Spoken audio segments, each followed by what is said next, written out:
안녕하세요. 지극히 사적인 책 읽기의 똑서입니다. 안녕하세요. 똑친입니다. 네, 지금 저희는 짜라투스트라는 이렇게 말했다 계속하고 있습니다. 오늘 할 부분은 3부 12장 낡은 서판들과 새로운 서판들에 대하여 하겠습니다. 먼저 챕터 1부터 15까지는 똑치님이 해주시겠습니다. 네.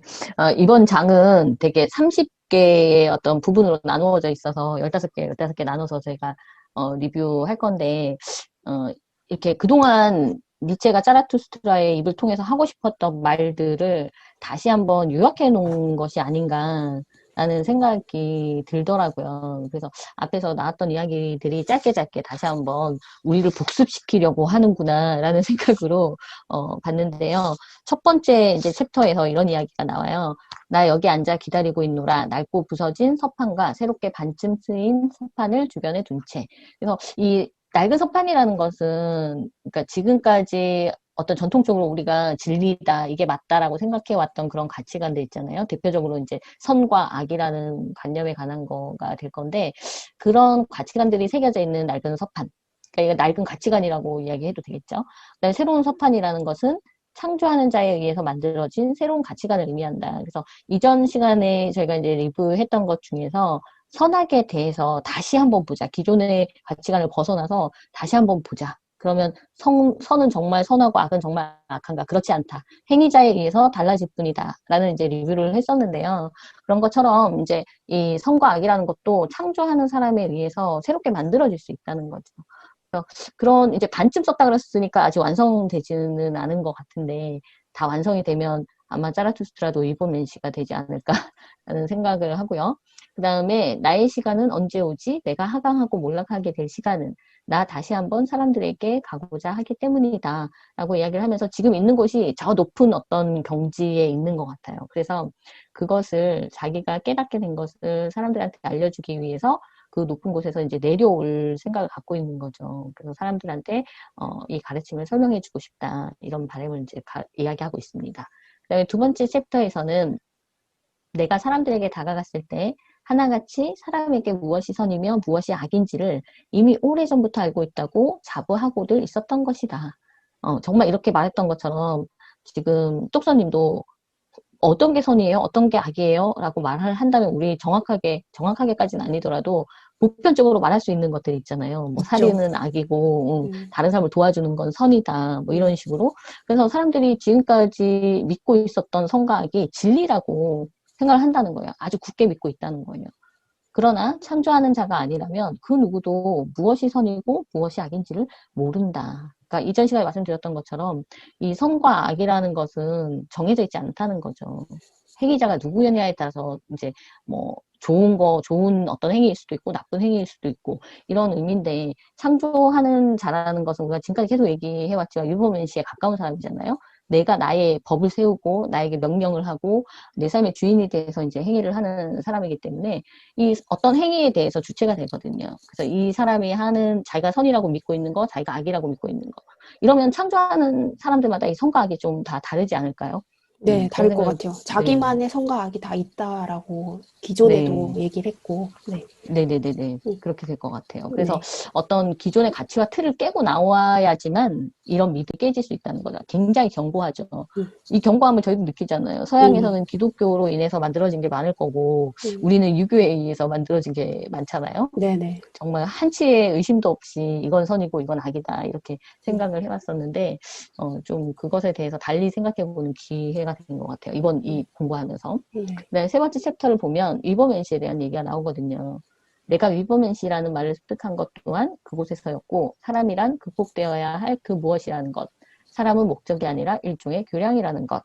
이 얘기가 이제 나오는데 이 말은 일부에서 나온 이야기거든요. 일부에서 사람은 짐승과 위버맨시 사이를 잇는 밧줄, 하나의 심연 위에 걸쳐 있는 하나의 밧줄이다. 사람이 지향해야 할 이상적인 인간상은 위버맨시라는 말이 나와요. 그래서 우리가 가야 할 저 먼 곳에 있는 이상적인 인간상은 위버맨시다. 이 얘기를 이제 다시 반복해서 들려주고 있고 나는 내가 심혈을 기울이고 있는 것 모두를 저들에게 가르쳤다.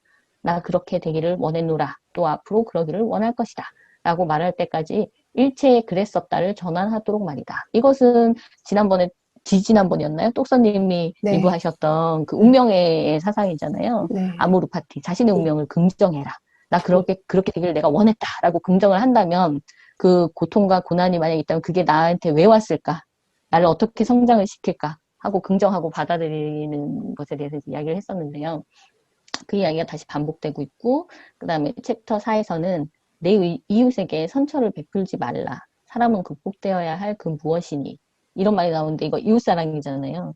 이웃사랑 되게 싫어하잖아요. 음, 니치는. 음, 왜냐면 받는 사람들은 의존하게 만들고 이제 자신이 극복하려고 하는 노력을 안 하니까 노예의 근성을 갖게 한다고 비판하고 있고, 이거는 사실 그렇다고 다른 사람을 도와주지 말라는 얘기는 아닌데 내가 나의 사랑으로 고양이 되어서 내 힘이 흘러 넘쳤을 때는 음, 베푸는 덕이 되니까 그때는 도와줄 수 있다라는 얘기를 계속 하고 있고, 그 다음에 너의 이웃 틈에서도 너 자신을 극복해야 한다. 그리고 네가 네 힘으로 강탈할 수 있는 권리를 다른 사람들로부터 부여받는 일이 없도록 해라.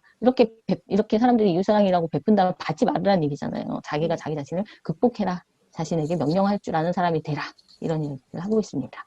그 다음에 5번째 챕터에서는 고결한 영혼의 기질은 대가를 치르지 않고서는 그 어느 것도 누리려 하지 않는다는 것이다. 반면에 천민근성을 지닌 자는 거저 살아가려고 한다. 이게 앞에서 나온 이야기거든요. 음, 이 대가라는 게 사실은 고통이나 고난이나 우리 삶에 오는 그런 어려움들이겠죠. 음, 그런 것들을 치료해야지만, 그래야지만 내가 성장하고 고양될 수 있는 거잖아요. 그래서 위버맨시에 가까워지는 거고. 그런데 그런 게 싫어가지고 현실의 안정과 향락을 추구한다면 앞에서 말했던 인간 말종에 가까워질 거고요. 그 다음에 7번째 챕터에서는 선하다는 자들은 진리를 말하는 법이 없다. 그처럼 선하게 되는 것 정신에게는 일종의 질병이다.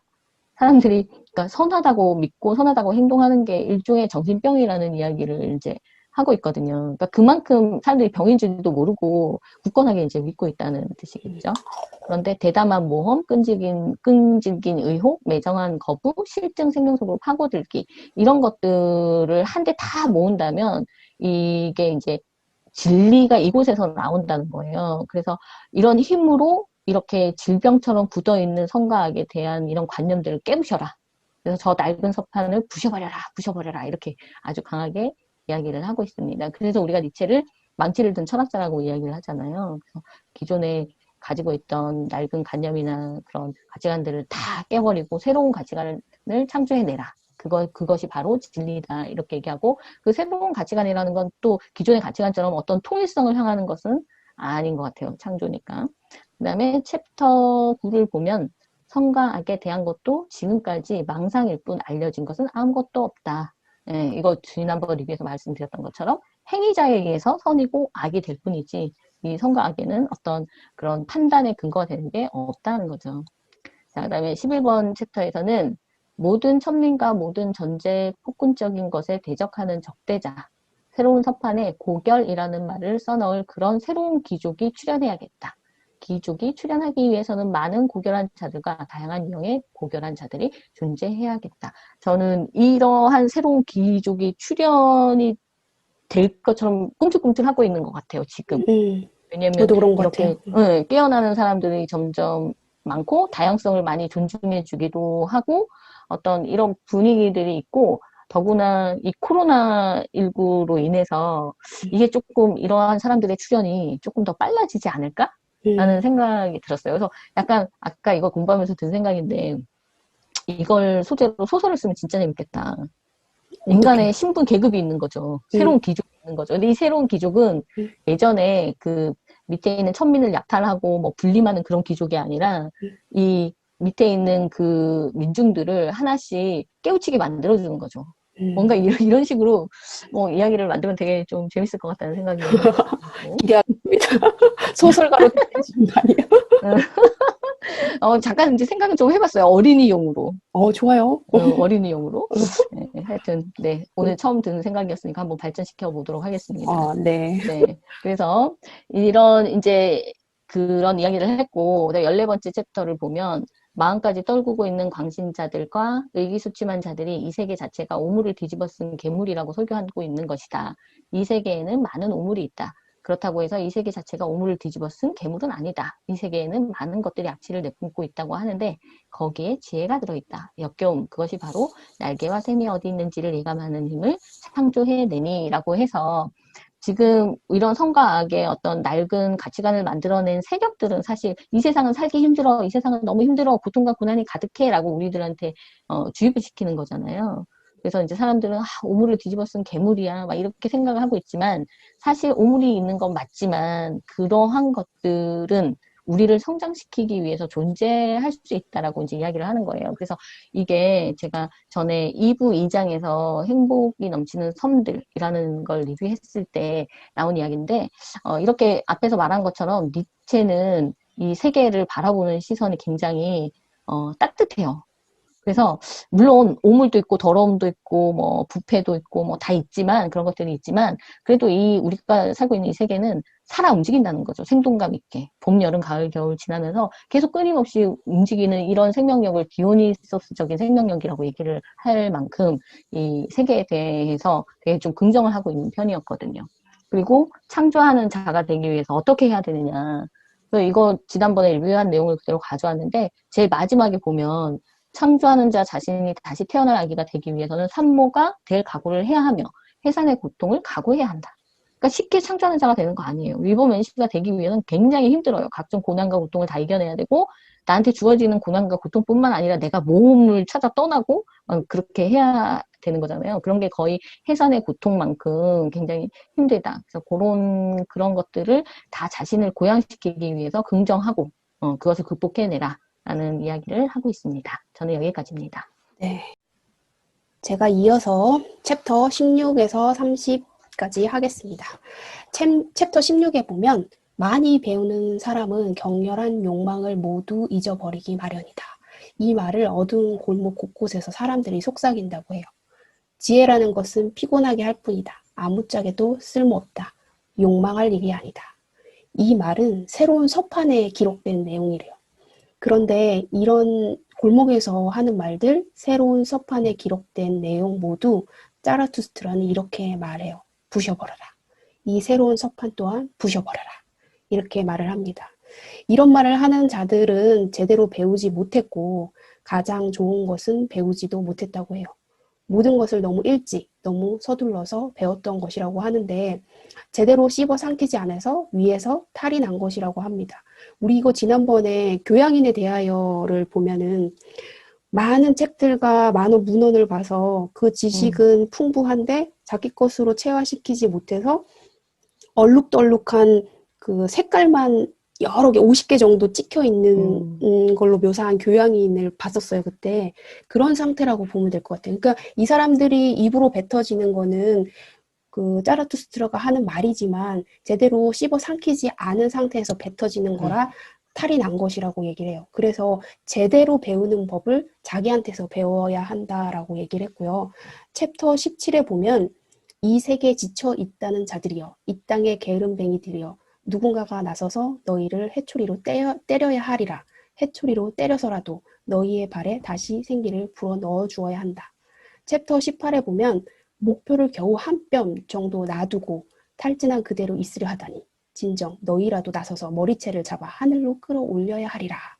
이 챕터 17과 18에 보면은 이 세상에 살아가는 사람들이 지쳐 있거나 무기력하고 있거나 목표를 겨우 한 뼘 앞두고 그대로 탈진해서 주저앉아 있는 사람들에게 이렇게 힘을 불어 넣어주는 방법이 굉장히 험해요. 해초리를 때려서 그리고 머리채를 잡아 끌어서라도 생기를 불어 넣어줘야 한다라고 얘기를 하고 있거든요.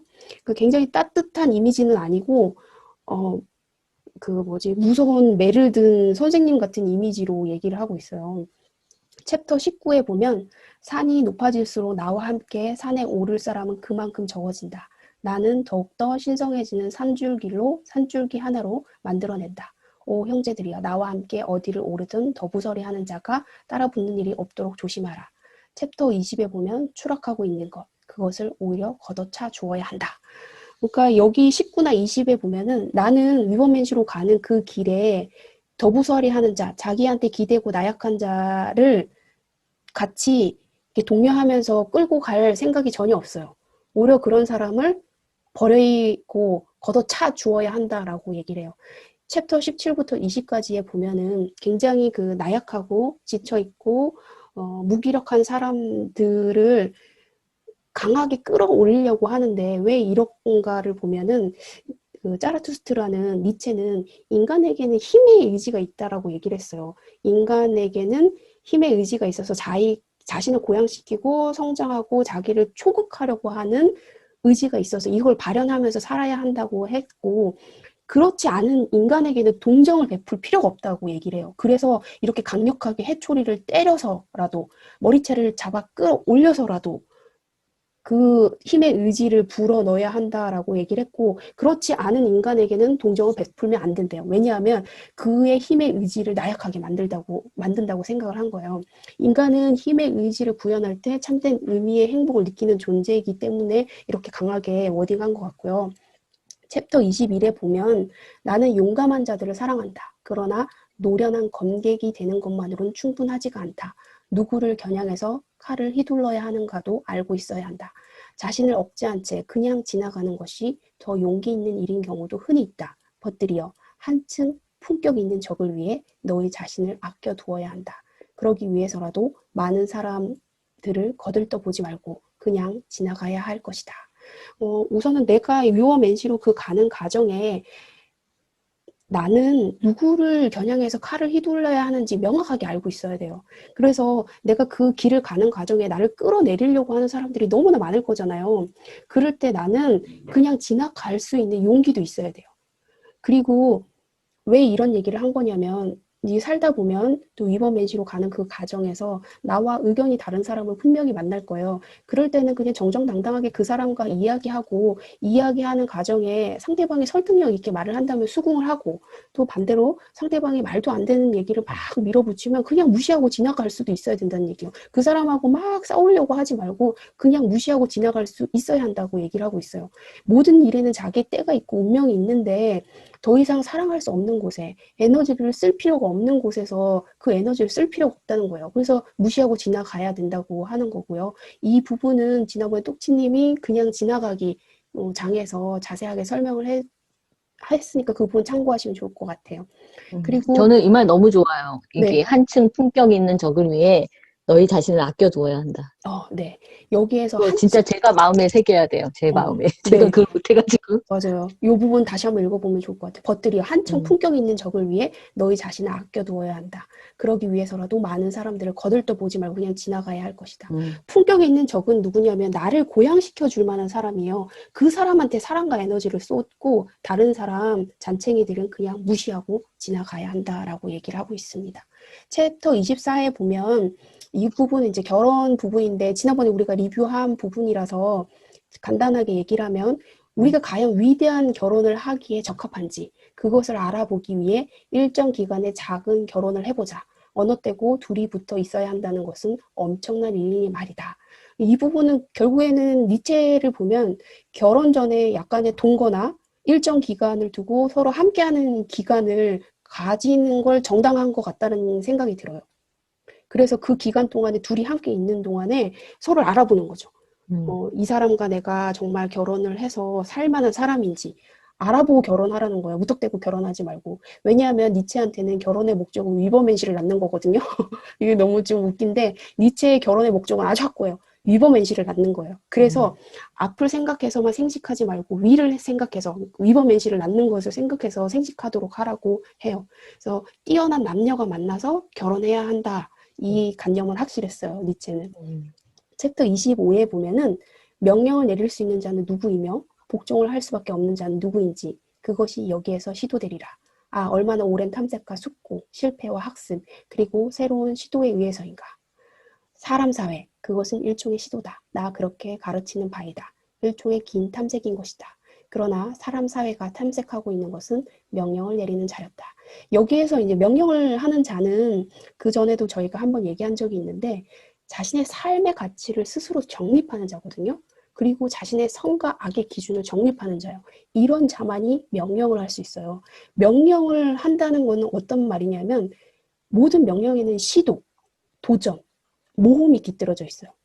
이런 시도와 도전, 모험은 한 번도 안 해본 거라 당연히 시행착오를 겪잖아요. 그래서 모든 모험과 시도에는 시행착오가 있어. 그런데 이런 시행착오를 통해서 힘의 의지가 성장을 해요. 우리의 인간이 사는 인류의 삶 자체가 솔직히 이런 명령, 새로운 시도, 도전이었던 것 같다는 생각이 들어요. 그래서 우리가 사람 사회가 탐색하고 있는 것은 명령을 내리는 자리였다. 결국에는 새로운 시도, 새로운 가치를 구현해내는 것으로 우리 인간의 삶이 계속 발전해오지 않았나라는 생각이 듭니다. 그 다음에 챕터 26에 보면 오 형제들이여 일찍이 선하다는 자들과 정의롭지 않은 자들의 가슴속을 들여다본 사람이 있었다. 그는 말했지. 이 자들이야말로 바리새인들이구나. 그러나 아무도 그를 이해하지 못했다. 일찍이 선하다는 자, 정의롭다라고 하는 자는 기존의 관념이나 가치관을 계속 고수하는 사람들이에요. 결국엔 그 사람들은 새로운 질서, 새로운 관념, 새로운 도전을 받아들이지 못하죠. 그 예수 당시에 예수님은 새로운 가치를 구현하는 명령하는 사람이었거든요. 반대로 바리새인들은 기존의 가치나 질서를 고수하는 사람들이었어요.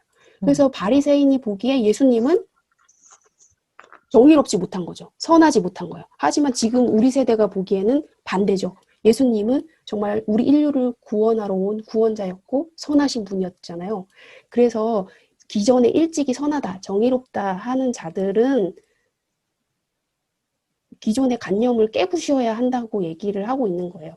선하다는 자들과 정의롭지 않은 자들조차도 그를 이해할 수 없었다. 저들의 정신은 저들의 떳떳한 양심이라는 것에 갇혀 있었던 것이다. 저들은 창조하는 자를 더없이 미워한다. 그리고 낡은 가치를 파괴하는 파괴자 말이다. 저들은 그런 자를 범죄자라고 부른다. 그러니까 선하다는 자들은 아무것도 창조하지 못한다. 결국에 예수님도 범죄자로 십자가에 못 박혀서 돌아가셨잖아요. 그 바리새인들이 선하다는 자였는데 그 선하다는 자들은 결국 아무것도 창조하지 못했던 거죠. 전통적인 의미에서 선하다, 정의롭다는 의미는 건선징악적인 사고방식이나 종교적인 선악관념을 말해요. 또는 원래부터 인간에게 존재하는 양심이 선과 악을 구별한다라고 생각을 했대요.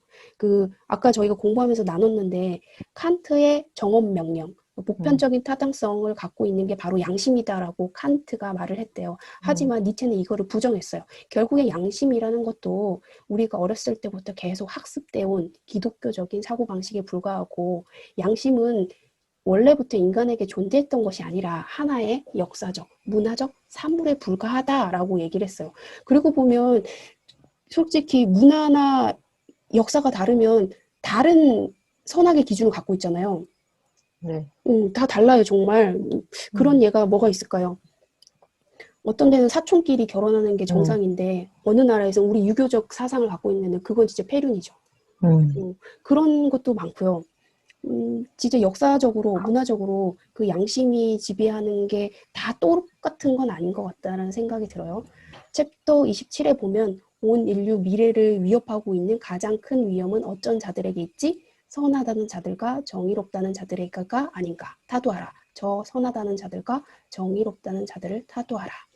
그러니까 전통적인 선악관념은 남에 대한 친절한 배려, 따뜻한 동정, 인간에게 상처나 해를 주지 않으려는 선량함이 중요한 덕목으로 권장이 되는데 이러한 선악관념이 사회를 지배하는 경우에는 힘도 능력도 없고 노력도 하지 않는 사람이 유리한 거예요. 왜냐하면 이런 사람을 따뜻한 동정심을 가지고 있는 사람이 도와줄 거기 때문에 노력하지 않아도 이런 선악관념을 지니고 있는 사람이 도와줄 거잖아요. 그러니까 노력하지 않아도 되니까 이 사람들이 유리하죠.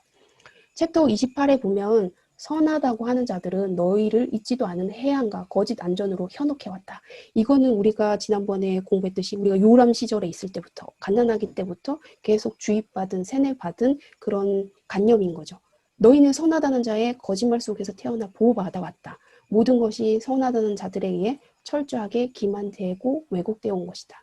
오 형제들이여 나 너에게 명하니 선하다는 자의 서판을 부숴버리라고 했거니와 그때 비로소 나 사람들을 배에 태워 먼 바다로 내보내게 되었다.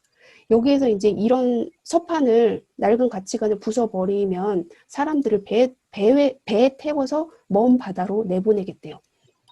바다에는 폭풍이 휘몰아친다. 우리의 키는 저기 우리 아이들의 나라로 배를 몰고자 한다. 너희들은 이제 항해자, 용감하고 끈기 있는 항해자가 되어야 한다. 여기에서 이 말은 이제 나는 배를 타고 바다로 나갔잖아요. 지금 이 배는 내가 어디로 갈지 키를 내가 조정을 해야 되는데 그 키의 방향은 바로 우리 아이들의 나라, 즉 미래의 나라로 배를 몰고 가고자 하는 거예요. 그럼 나는 누구냐면 항해자예요. 좀 모험가죠. 대단한 모험심이 있는 사람인 거예요. 나는 모험가고 뭔가를 시도하는 사람이고 그런 사람이 바로 항해자고 이런 사람이 결국 뭐냐면 아까 말했던 명령하는 자인 거죠. 대단한 모험심을 갖고 있는 기존의 선악관념을 뿌리채 뽑은 채로 이제 그 기존의 선악관념을 뿌리 뽑고 새로운 세계로 나아가는 과정에 있는 사람인 거예요. 챕터 29에 보면은 창조하는 자는 단단하기 마련이다. 단단하기 마련이다.